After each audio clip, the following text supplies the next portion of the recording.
আসসালামু আলাইকুম everyone, welcome to nucleus school. আজকে আমরা কনভার্সন প্রসেস সম্পর্কে জানবো।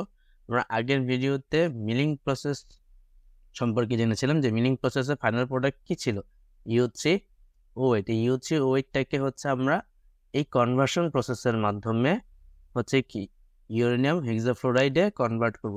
এখন আমরা কেন এই হেক্সাফ্লোরাইডে কনভার্ট করতেছি? কারণ হচ্ছে কি, এই যে আমরা যে ইউরেনিয়ামটা আছে, এই যে এইটা, এই যে এখানে যে ইউরেনিয়ামটা আছে, এটার হচ্ছে পার্সেন্টেজ হচ্ছে কি 0.7%। আর আমরা কি জানি যে রিয়েক্টরে যে ফুয়েল থাকে সেটার ইউরেনিয়াম পার্সেন্টেজ কত? 3 to 5%। এখন এই 0.7% থেকে 3 to 5% নিতে হলে এনরিচ করতে হবে। এখন এনরিচের জন্য হচ্ছে সুইটেবল ফর্ম হচ্ছে আমার গ্যাসিয়াস ফর্ম, যেটা কি যে তো সেজন্য হচ্ছে কি হচ্ছে ওইটা কি ইউরেনিয়াম হেক্সাফ্লোরাইড গ্যাসে কনভার্ট করা হয়। এটা কিন্তু একটা গ্যাস, এবং এটাকে কি পরবর্তীতে এনরিচমেন্ট প্ল্যান্টে পাঠিয়ে এনরিচ করা হয়। তো দুইটা প্রসেসের মাধ্যমে করা হয় এই কনভার্সন প্রসেসটা, যে একটা হচ্ছে ওয়েট প্রসেস আর একটা কি ড্রাই প্রসেস। এখন ওয়েট প্রসেসটা প্রেফারেবল। কেন প্রেফারেবল? ওয়েট প্রসেসের যে আমরা ফাইনালি যে UF6 পাচ্ছি, ফাইনাল যে প্রোডাক্ট UF6টা পাই, সেটাকে পিউরিফিকেশন করা লাগতেছে না। কিন্তু ড্রাই প্রসেসে আমার UF6 পাওয়ার পরও এটাকে কি এটা পিওর থাকে না, তো সেটাকে আবার ফার্দার পিওর করতে হয়। ঠিক আছে, এটাকে ফার্দার আবার পিওর করে দেন ফাইনালি হচ্ছে কি আমরা UF6 পাবো। আচ্ছা, তো ওয়েট প্রসেসে কি করা হয়? ওয়েট প্রসেসে হচ্ছে ইউরেনিয়াম কনসেন্ট্রেট যেটা ইউ3 ওয়েট, এটা হচ্ছে নাইট্রিক অ্যাসিডে ডিজলভ করা হয়। নাইট্রিক অ্যাসিডে ডিজলভ করলে কি হবে? আমরা হচ্ছে ইউরেনাল নাইট্রেট পাবো। ইউরেনাল নাইট্রেট, এই যে ইউরেনাল নাইট্রেট পেলাম, এটা কিন্তু পিওর না, এটাকে পিউরিফাই করতে হবে। কিভাবে পিউরিফাই করব? সলভেন্ট এক্সট্রাকশন প্রসেসের মাধ্যমে। এখন এই প্রসেসে কি করা হয়, যে ইউরেনাল নাইট্রেটটাকে একটা সলিউশনে দেওয়া হয়। কিরকম সলিউশন? এই যে টিবিপি, ট্রাইবিউটাইল ফসফেট, কেরোসিনে ডিজলভ থাকে, এরকম একটা সলিউশনে হচ্ছে ইউরেনাল নাইট্রেটটাকে দেওয়া হয়।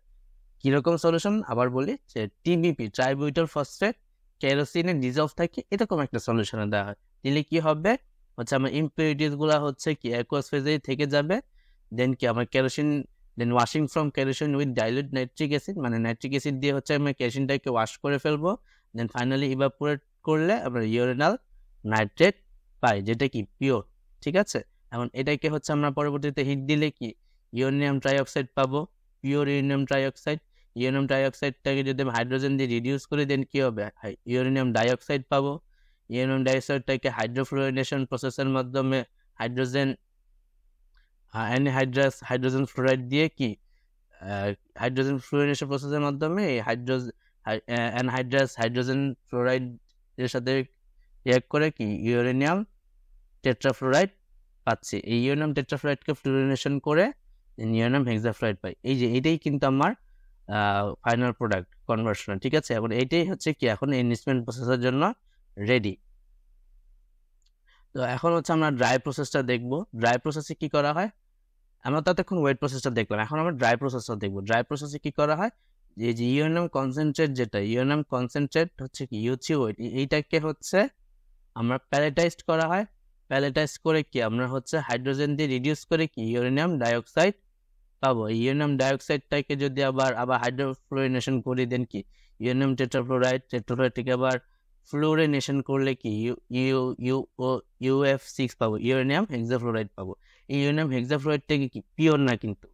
ঠিক আছে, এটা কিন্তু পিওর না। এটা কিন্তু আমি আগেই বলেছিলাম যে ড্রাই প্রসেসে যে আমরা UF6 পাই, সেটা কিন্তু কি পিওর হয় না। তো সেটাকে হচ্ছে আবার কি আবার ফাইনালি পিওর করতে হয়। পিওর করলে পিউরিফিকেশন প্রসেসের মাধ্যমে পিওর করলে আমরা ফাইনালি হচ্ছে পিওর UF6 পাচ্ছি।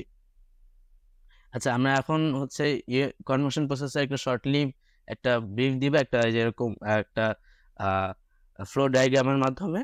তো কি হচ্ছে ওই যেটি ইউরেনিয়াম কনসেপ্ট, সেটাকে আমরা নাইট্রিক অ্যাসিডে হচ্ছে ডিজলভ করবো। ডিজলভ করে ইউরেনিয়াম নাইট্রেট পাবো। দেন এটাকে ইউরেনিয়াম নাইট্রেটটাকে হচ্ছে সলভেন্ট এক্সট্রাকশন প্রসেসের মাধ্যমে পিওর করে দেন যদি হিট দেই, তাহলে কি আমরা ইউরেনিয়াম ট্রাইঅক্সাইড পাবো। ইউরেনিয়াম ট্রাইঅক্সাইডটাকে হচ্ছে হাইড্রোজেন দিয়ে রিডিউস করে কি ইউরেনিয়াম ডাইঅক্সাইডটাকে হাইড্রোফ্লোরিনেশন করলে ইউরেনিয়াম টেট্রাফ্লোরাইডটাকে দেন কি ফাইনালি হচ্ছে যদি আমি ফ্লোরিনেশন করি ফ্লোরিন দিয়ে, দেন কি আমরা ফাইনালি কি পাচ্ছি, আমাদের কাঙ্ক্ষিত প্রোডাক্ট কি পাচ্ছি, UF6। এবং এটা কি আমার হচ্ছে এনরিচমেন্ট প্রসেসের জন্য সুইটেবল ফর্ম। ঠিক আছে, এখন এটাকে আমরা পরবর্তীতে এনরিচমেন্ট প্ল্যান্টে পাঠাতে পারি। আচ্ছা, আমরা এতক্ষণ হচ্ছে কনভার্সন প্রসেস সম্পর্কে জানলাম। আমরা নেক্সট ক্লাসে হচ্ছে এই কিভাবে ইউএফসি গ্যাসটাকে হচ্ছে এনরিচ করা হয় সেটা সম্পর্কে জানবো। টিল দেন ভালো থাকবেন, সুস্থ থাকবেন। কোনো কোয়েশ্চেন থাকলে কমেন্ট বক্সে জানাবেন। আসসালামু আলাইকুম।